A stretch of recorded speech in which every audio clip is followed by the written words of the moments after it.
And I'm back. And we are proceeding from where we left off.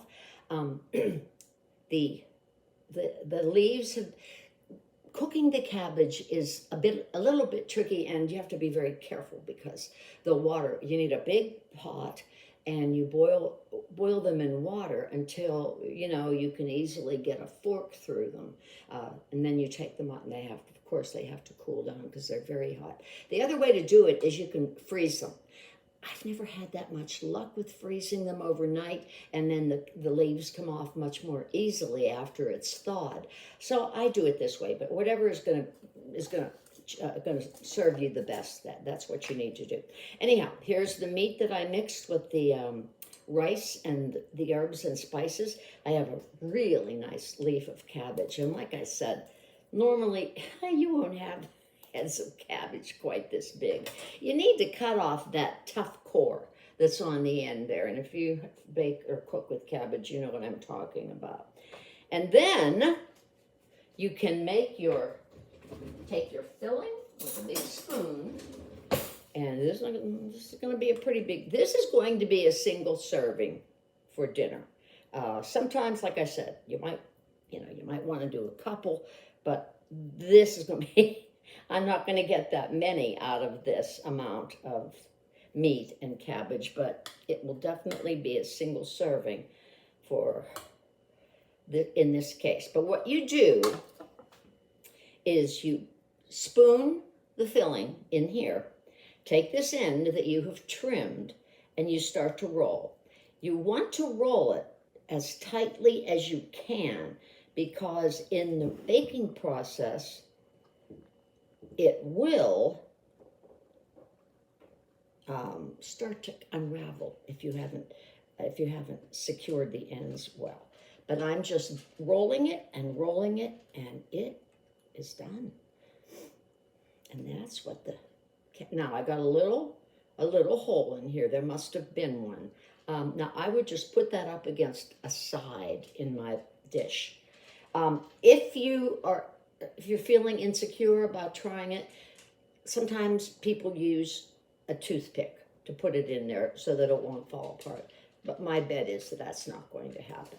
So I'm going to put it in my pan. Like I said, I'm not going to get many in here, but I have it with the side that was split up against the pan, so it's not going to go everywhere.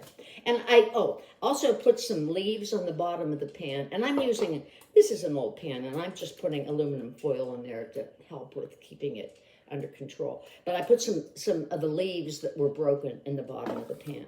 So I'm going to take another one.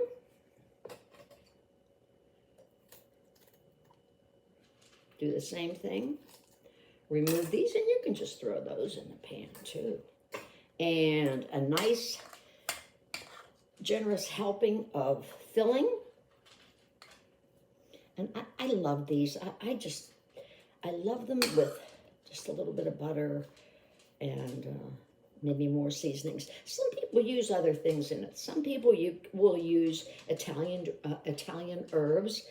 Some people will use dill. Of course, dill is a popular ingredient in Russian or Ukrainian or Polish cooking, so you can do that as well. But the same basic procedure. Oh, and I got another. Well, we can patch this one up, I think. And put the seam down in your pan, too. So I'm going to make one more for this batch, and then I'll show you what to do to get this ready for the oven. Maybe need one a little bit smaller. Let's try this. Cut off the end. I think that end got cut off already. This is going to be, sometimes you have to be creative on how you're doing it. This one is not going to be as big as the other two have been because the leaf is smaller. So I'm overlapping this leaf that looks like it split and folding the sides in once again, and there you go. There it is, and we'll put it right here, seam side down. So this is going to be ready. Now, what I'm going to do later on, and I'm going to put this in yet, is pour some tomato juice, vegetable juice. You can use canned chopped tomatoes. You can put some tomatoes just on top too if you want to. Just, however the spirit moves you. But we're gonna cover it up. Well, mostly cover it up because they're pretty firm. Some people will take a plate and lay a plate on them while they're in the oven for 2 hours or 3 hours to make sure that they don't come apart. But I don't think these are going to come apart. So anyhow, you put them in the oven at 350, like I said, for anywhere from 2 to 3.5 or 4 hours if you're making a whole bunch of them. If you're going to not be using them all, you're going to want to flash freeze them raw. You want to just put them on a platter like this and throw them in the freezer, and then the next day come down, take them and put them in bags, and then when you're ready to cook them, basically just use the same procedure. Okay, I hope you have a successful experience at making galupki,